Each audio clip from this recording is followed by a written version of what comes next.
deberíamos comenzar agradeciendo a la comunidad de YouTube porque nos ha dado un apoyo brutal.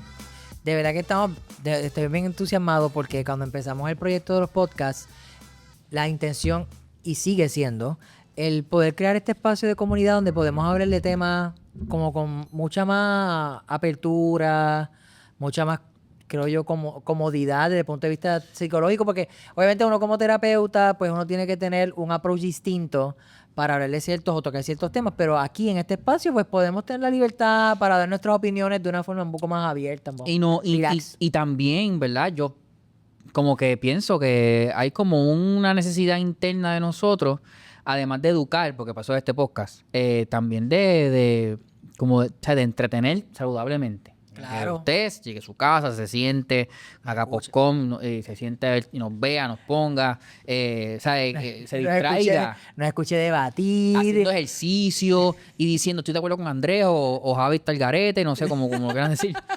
Pero de acuerdo con Andrés. De acuerdo con Andrés. Pero esa es la idea, porque lo que pasa es, y yo siempre se lo digo a Javi, es que el psicólogo, hay veces que el psicólogo siempre está filosofando y está haciendo un montón de disparates.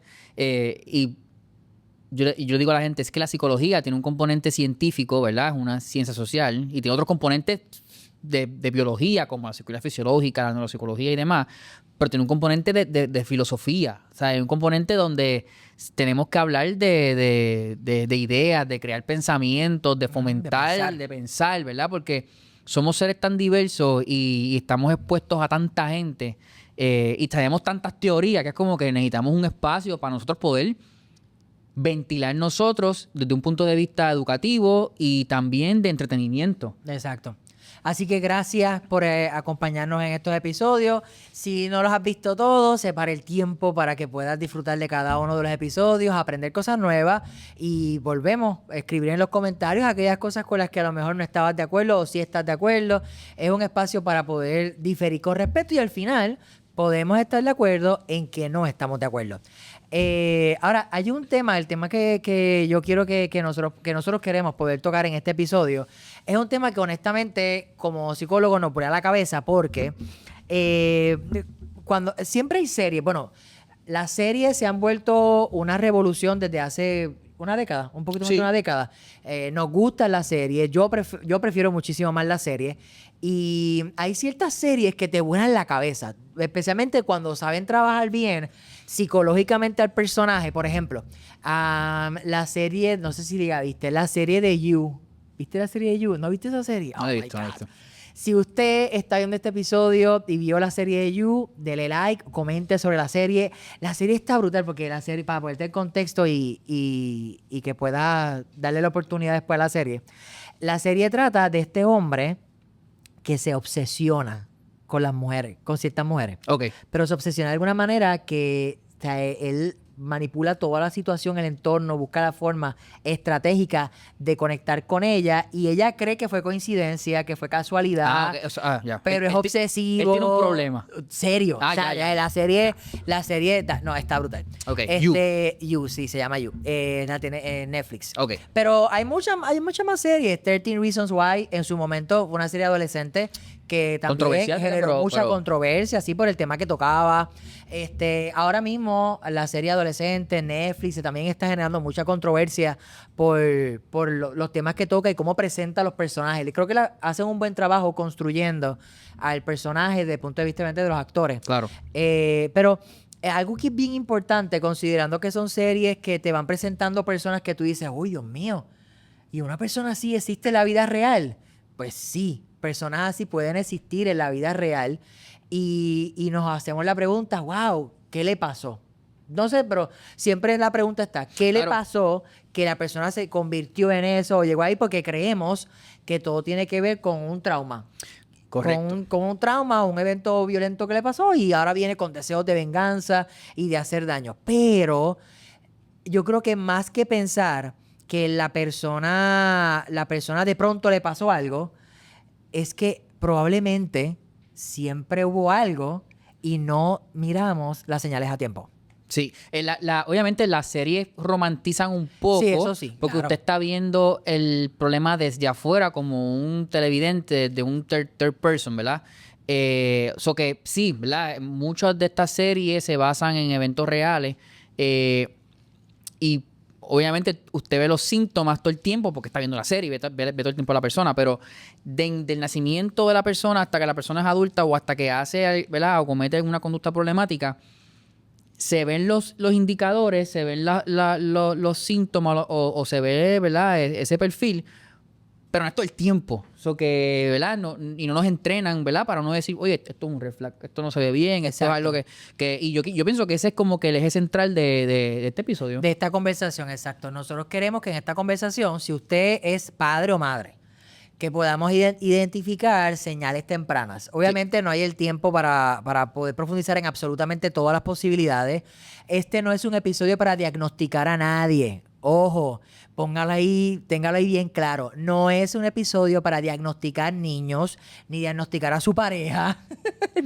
No vaya ahora a diagnosticar a nadie con la información que vamos a compartir. Y si usted entiende, ¿verdad?, que usted necesita algún tipo de ayuda viendo este episodio o demás, pues hay otras líneas, ¿verdad?, de ayuda que usted puede comunicarse.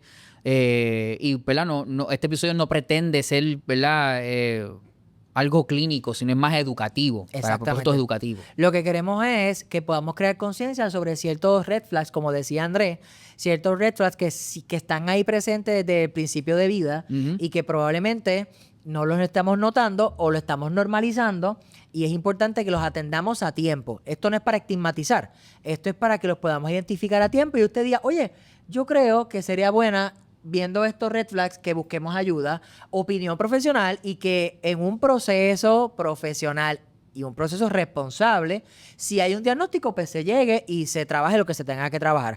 Igual, si es que usted se está relacionando con una persona que usted ve estas conductas, pues usted puede decir, ok, pues en efecto, yo creo que es importante que tengamos la conversación sobre qué cosas debemos ir atendiendo. Así que quiero que esa parte pues la podamos tener clara y podamos entonces hablar ahora, Andrés, y que nos está viendo y escuchando, que pudiéramos hablar ahora de cómo lo ven de adulto y cómo entonces esas señales se manifestaron o se debieron haber manifestado más o menos de niño, cuando eran niños. Sí. O cómo las estás viendo ahora que es niño, y si no se atienden o trabajan, probablemente cuando sea adulto, así es que se van a ver. Y la primera de la que quiero hablar es un clásico, un diagnóstico que es muy popular y lo hemos también, hasta de alguna manera lo hemos paseado de una manera, yo creo que diría hasta a veces hasta un poquito irresponsable, porque todo niño que para mí se porte mal, pues tiene TDAH. Correcto. O tiene ADHD, déficit de atención con hiperactividad. Sabemos aparentemente mucho del diagnóstico, pero realmente no tanto. Y yo creo que empecemos con ese, sí. el ADHD. Sí. El ADHD, que es Attention Deficit Hyperactive Disorder, o TDAH en español, que es trastorno por déficit de atención y hiperactividad. Que tiene 3 tipos. Es un trastorno de neurodesarrollo y tiene 3 tipos. Tiene tipo combinado, tipo inatento o tipo hiperactivo. Y tiene unas características bien peculiares porque la gente piensa que el ADHD es un componente social, pero lo que mucha gente no sabe es que ya hay evidencia científica de que el ADHD también tiene un componente fisiológico, biológico, y tiene que ver asociado con el lóbulo frontal del cerebro y con unas áreas específicas que están menos estimuladas que otras. Exacto. Y se le conoce déficit porque hay un déficit de estimulación. Entonces, usualmente estas personas buscan una estimulación de diferentes maneras para poder cumplir con esa necesidad. Hay un ese cerebro funciona diferente. Por eso hablamos de neurodivergente. Exactamente. Y es interesante porque se asocia mucho personas con ADHD y que tienen problemas académicos o que son personas que tienen discapacidad o que no pueden echar para adelante. Y eso que no son inteligentes. Eso es un súper mito porque hay un libro bien famoso que se llama ADHD 2.0. Se me escapa el nombre del autor. Que él dice que el ADHD tú puedes describir el cerebro de ADHD, ¿verdad? De una persona con ADHD, como un Ferrari con frenos de bicicleta. El cerebro es bien potente porque tú estás todo el tiempo, ¿verdad?, observando muchas cosas, estás sobreestimulado o estás no estimulado lo suficiente, y hay un componente asociado a ciertos químicos en el cerebro y a ciertas partes del cerebro que tiene que ver con el control de impulso y el manejo de las emociones. Exacto. Así que es bien común ver un niño con ADHD que sea pues hiperactivo, que se distraiga, que sea bien tolerante a la frustración, que sea impulsivo, que tenga problemas para inhibirse. Hay unos componentes emocionales bien fuertes ahí también, ¿verdad? Yo siempre le digo a la gente, él no tiene ADHD porque él no es hiperactivo. Y yo le digo, pero ¿cómo están sus emociones? ¿Tiene problemas con su autoestima? ¿Tiene dificultades con su autoconcepto? ¿Cómo reacciona el coraje? ¿Se molesta mucho? Y cuando se molesta, ¿cuánto le dura el coraje? Porque hay una bien fuerte asociación entre personas con TDAH que se molestan y están 2 semanas molestos. Dificultades para manejar esas emociones, por ejemplo, en la impulsividad, ¿verdad? Con más intensidad, no poder, con más intensidad. no, las emociones las siente bien intensas, a diferencia de una persona que no tiene ADHD o no posee esas características. Importante. Un niño puede tener indicadores de ADHD, no necesariamente tiene que tener el diagnóstico, ¿verdad? Porque usualmente, inclusive ahora mismo últimamente se está hablando como el ADHD brain o un cerebro TDAH, no necesariamente porque no es una enfermedad, inclusive no se considera un trastorno. Y eso hay que hablarlo y explicar a la gente, ¿verdad? Es un diagnóstico que llega ahí gracias a una evaluación de un psicólogo. Tiene que haber un profesional neurólogo, que es lo que se recomienda. Exacto. Y si hace falta, se trabaja de manera correcta, un psiquiatra, ¿verdad? Para poder trabajar esos síntomas. Ahora, Javi, te pregunto, ¿el ADHD dura toda la vida?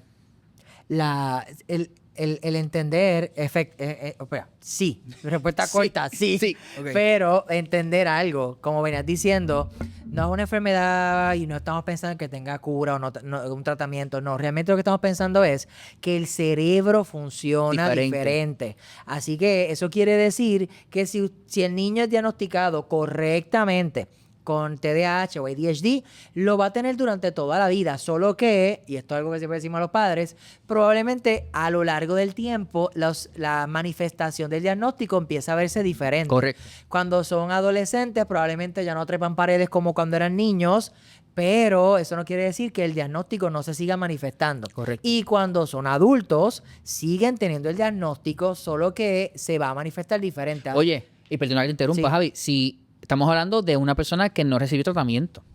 Porque si está lo que es, ¿verdad? Un niño recibe un diagnóstico correctamente, recibe tratamiento psicológico. By the way, el tratamiento psicológico también involucra a la familia y a la escuela, todo. No es como que dejen en el psicólogo y que resuelva ahí. O sea, tampoco es así. No es mecánico. No es así. Si se hace de esa manera, los síntomas disminuyen significativamente porque la idea es que el tratamiento ayude al niño a poder entenderse y a comprenderse. De ahí es que va, porque una vez tú te comprendes y una vez tú sabes cómo tú eres, tú buscas, o sea, tú puedes encontrar las herramientas para tú decir, espérate, yo me siento así, pero es que yo soy hipersensitivo. Pues claro, que mi cerebro segrega ciertos químicos diferentes a otra persona y por eso yo siento que me voy a morir de tristeza, siento un vacío bien fuerte. Yo trabajo en un ritmo diferente. Es como, míralo de esta manera. Es como, ¿te gusta estudiar en silencio absoluto o con música o televisión? Yo, en mi caso, yo puedo estudiar en silencio o música clásica. O música clásica. Música instrumental, la palabra. Yo prefiero estudiar más con música. Pero la realidad es que hay personas que pueden estudiar con un televisor encendido. Yo no puedo estudiar con un televisor encendido. Me desconcentro completamente. Pues si ya yo sé eso, pues yo tengo un mejor control de la forma en la que yo me organizo para estudiar. Claro. Lo mismo pasa con la persona que tiene TDAH. Si conoce su proceso, obviamente esto hablando de más de 7, 8, 9, 10 años más adelante, conoce su proceso, pues entonces se le va a hacer mucho más fácil o menos difícil poder entender de qué manera responde mejor al ambiente. Ahora bien, de adulto es bien interesante porque el adulto con el ADHD probablemente va a enfrentar también, como tú decías, problemas de autoestima. Si no se trabajó a tiempo, va a procrastinar probablemente todo, lo va a dejar para después, se le va a hacer muy difícil organizarse. Sí. Hay un componente, hay un componente que se llama time blindness, que en español es ceguedad del tiempo. Usualmente las personas adultas con ADHD tienen problemas para manejo del tiempo y tiene que ver, es un proceso psicológico meramente de cómo su cerebro funciona. Ellos piensan que en media hora le va a dar tiempo para hacer un montón de cosas y realmente no le da. Eso que la procrastinación viene porque el time blindness del cerebro y el sistema de recompensa de una persona con ADHD funciona diferente. Por ejemplo, Una persona que no tiene síntomas de ADHD va a salir al cine, pero tiene que terminar una tarea. La persona ¿verdad? Que no tiene estos síntomas tan marcados dice, espérate, yo no tengo ganas de hacer la tarea en lo absoluto. Yo quiero ir para el cine. Pero déjame hacer la tarea ahora porque yo sé que yo voy a sentir satisfacción cuando yo regrese del cine, todo cansado, y diga, ya hice la tarea, ya cumplí. No tengo que hacer la tarea. Ese proceso de aguantar la impulsividad de irte y de tú decir a nivel de tiempo, lo hago después. Y no pensar en ese momento de que después que voy a llegar a las 12 de la noche voy a ir cansado, la tarea es para mañana, no va a dar tiempo. Pero usualmente pasa con un adulto con ADHD. El adulto, como obviamente lo que le causa placer, que by the way, porque estamos hablando de una carencia, un déficit de dopamina, ¿verdad? Lo que le causa placer es irse para el cine. No se va a quedar haciendo la tarea. Se va a ir para el cine. Y va a decir, no, yo lo hago cuando regrese, porque lo que le causa placer al momento es el irse para el cine. Impulsividad hace que... Una persona que no tiene ADHD, lo que le causa placer es... en el libro lo menciona que tú puedes delay el placer. Retrasarlo. No, yo hago esto ahora porque es que me va a dar placer en el futuro. ¿Y qué pasa? La persona con ADHD, ¿verdad? Que no tiene destreza y whatever, ¿verdad? Porque hay gente con ADHD que lo hace súper bien. Personas que no tienen destreza, esa destreza en específico, se va para el cine y cuando regresa está cansado. Y no tiene energía para hacer la tarea.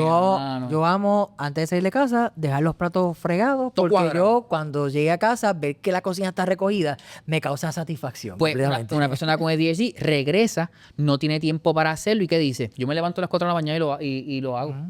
Que se acuesta a dormir, son las 4 de la mañana, la tarea es a las 6. En 2 horas me da tiempo. Pero media hora más en la cama. ¿Y qué pasa? El procrastinar tiene una bien fuerte correlación, ¿adivina con qué? O ansiedad. Entonces la gente se pone ansiosa, le da estrés. Se frustra mucho. Se frustra porque no tiene la motivación para hacer lo que está haciendo.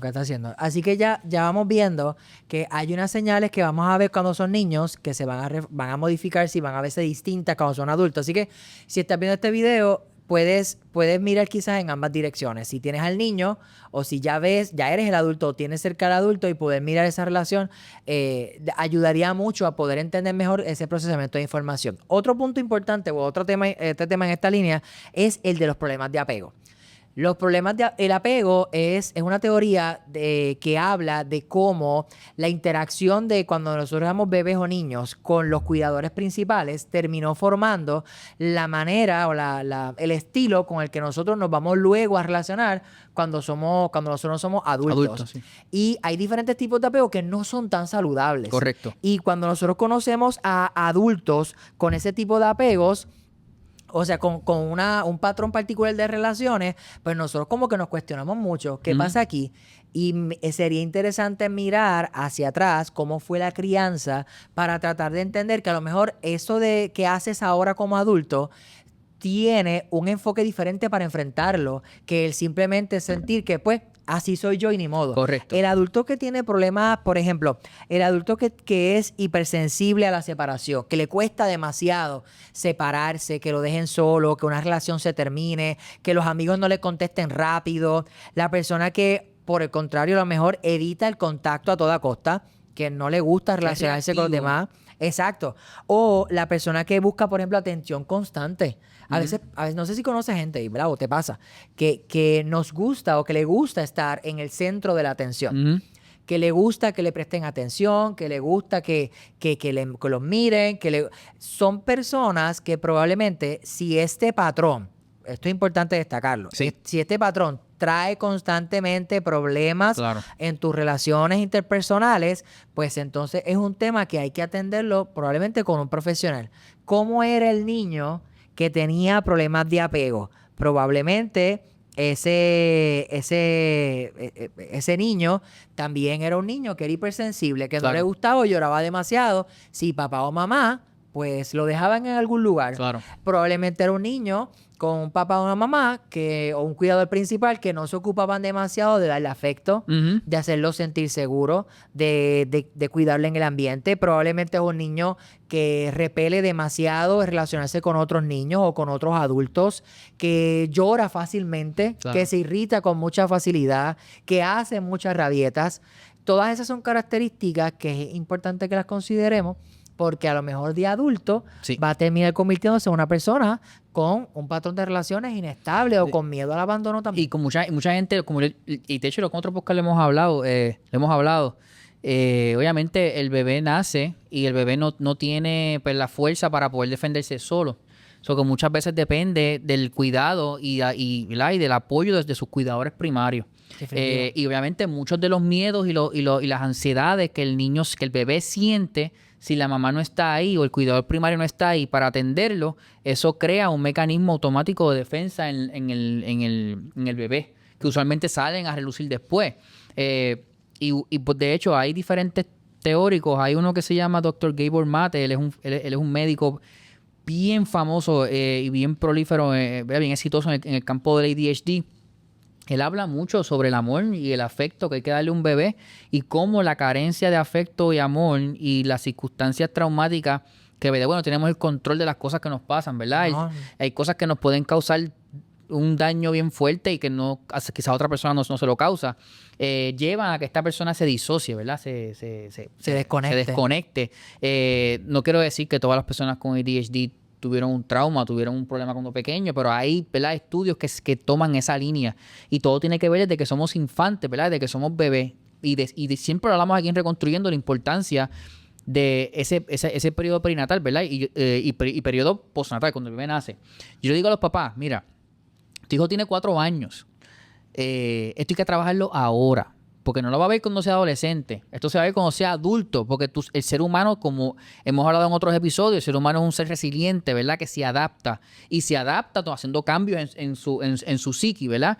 Y muchos de estos cambios son defendiéndose de amenazas. De amenaza del ambiente. Y ahí es donde hablamos del enfoque preventivo. O sea, si nosotros estamos viendo ciertos patrones de comportamiento en estos niños, pues es importante que nosotros nos orientemos con un profesional y que nosotros podamos hacer la consulta para nosotros mirar, no si lo estamos haciendo mal o bien, si lo que estamos haciendo funciona o no funciona. Entonces, como yo de una manera preventiva atiendo la situación para que luego el adulto, ese futuro adulto, no me desarrolle unos problemas más crasos a la hora de resolver problemas, a la hora de relacionarse con los demás, porque puede ser un desafío entonces mayor cuando la persona es adulta y es parte de lo que queremos trabajar, que no tengamos que siempre movernos hacia lo remediativo.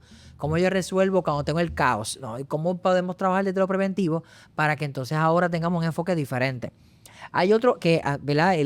Con el que quisiera hacer que cerremos el tema, porque obviamente pues no, hay muchísimos, como dije, y no daría tiempo para tanto, pero uno que tengo aquí notado bien interesante es el de los trastornos mentales, de la personalidad. Sí, trastornos de personalidad. Trastornos de la personalidad. Los trastornos de la personalidad, o sea, todos nosotros tenemos características que definen nuestra personalidad, que son cosas, la forma en la que nosotros típicamente pensamos, resolvemos problemas o nos comportamos ante diferentes situaciones o reaccionamos a diferentes situaciones.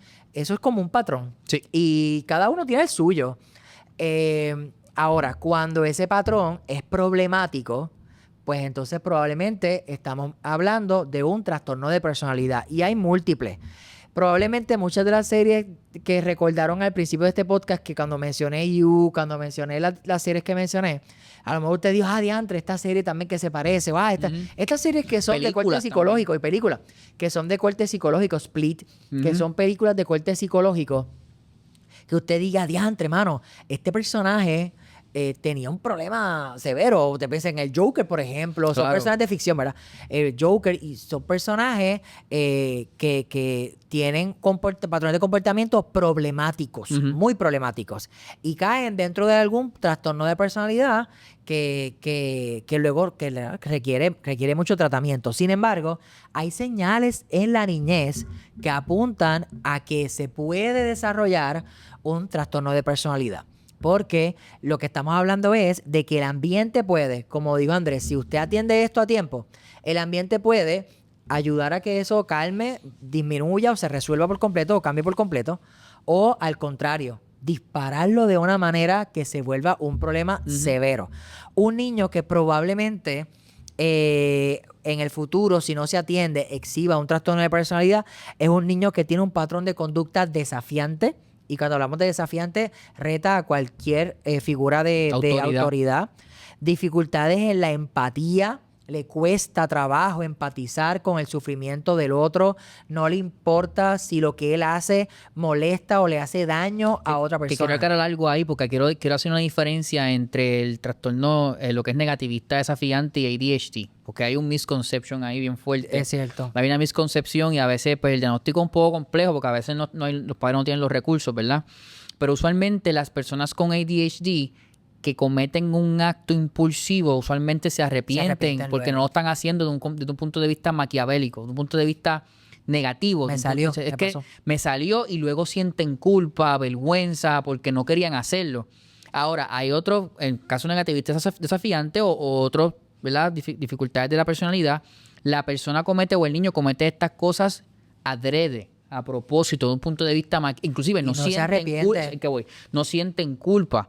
Y ahí está la diferencia. Tú puedes tener un nene que sea bastante intenso, que haga cosas que tú dices, Dios, este nene, pero si tú lo ves que se arrepiente, que pide perdón, que llora porque no puede controlarse, pues son otros 20 pesos a una persona que hace algo, un niño que hace algo desde un punto de vista maquiavélico. Eso es lo que quería decirle, incluyéndole Importante. daño a animales, por ejemplo, que eso es Exacto. algo que también... que- El moverse en los extremos de la intensidad en cuanto a las emociones. No es lo mismo, ¿verdad? Una rabieta y los niños tienen emociones intensas.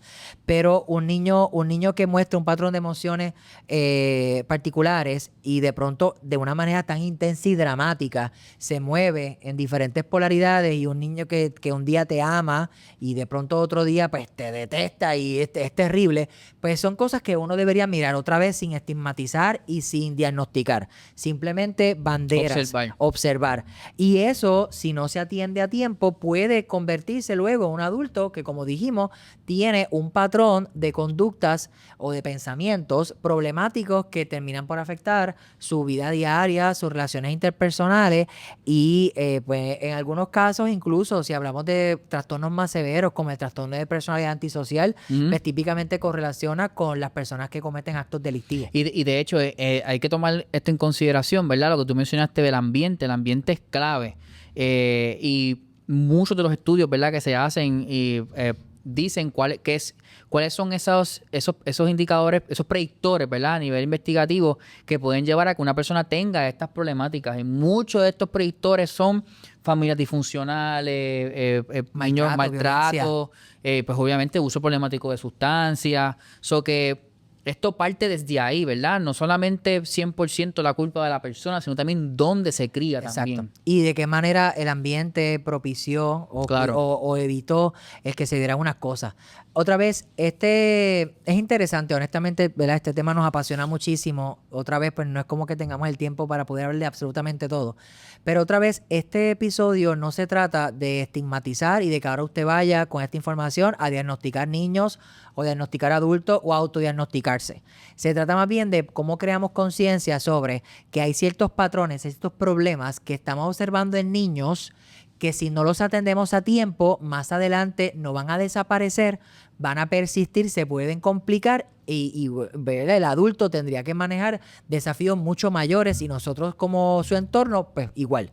O tener adultos o ser adultos con ciertas problemáticas, sentirnos que estamos rotos, sentimos que no funcionamos por X o Y y realmente no darnos cuenta que mucho tiene que ver el entorno donde crecimos o que incluso hay una diversidad a nivel neurológico que es la que no nos permite lograr ciertos objetivos. En cualquier caso, en cualquier escenario, familia de Reconstruyendo, nuestra invitación es a que nos informemos de manera responsable, a que podamos hacer las consultas con los especialistas que tienen la información y que nos pueden guiar en el proceso para que nosotros, otra vez, responsablemente podamos prevenir ciertas situaciones o atender entonces en el momento de forma más eficiente las cosas que están pasando. Y queremos decir también que Puerto Rico cuenta con profesionales bien capacitados Muy dentro del campo de la psicología, de la medicina, ya lo que son neurólogos, psiquiatras, médicos, ¿verdad?, pediatras, que también pueden ayudarnos en este caso. Yo siempre hablo con Javi, se lo digo a los papás. Siempre es importante, ¿verdad? Y le hemos hablado en otros podcasts, la interdisciplinaridad, ¿verdad?, en las profesiones. Yo me siento bien orgulloso de la psicología, de los psicólogos de este país, ¿verdad? Nosotros utilizamos este podcast precisamente para eso, para que usted, ¿verdad?, se atreva a buscar su psicólogo o un psicólogo para su hijo. Hay muchos psicólogos buenísimos en Puerto Rico que lo pueden orientar y los pueden llevar para que usted tenga más conocimiento sobre la conducta de su hijo o su propia conducta también. Recuerde también que sus hijos son un reflejo suyo también, eso que hay que tomar en consideración eso. Muchas de las conductas que los niños tienen es un reflejo de sus papás también. Eso que siempre es bueno buscar ayuda y nosotros aquí queremos que usted tenga la valentía de salir, preguntar y mientras más conocimiento usted tenga sobre esas características en específicas, mejor control va a tener. Si este tema te interesó o te dejó muchas otras preguntas o curiosidades, déjanos en los comentarios, déjanos saber en los comentarios, comparte este video, dale like, suscríbete y vamos a seguir promoviendo la educación responsable para que más personas se unan a esta comunidad de Reconstruyendo Podcast. Hasta la próxima.